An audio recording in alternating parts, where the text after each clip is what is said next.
ჩვენ ველოდებით, რომ ამ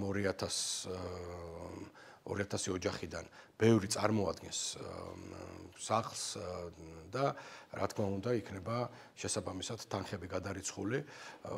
ისიც უნდა გავითვალისწინოთ, რომ გაორმაგებულია ბიუჯეტი წელს. თითქმის 70 მილიონს მიაღწია, რამდენი განცხადებაც იქნება მომავალში შემოტანილი.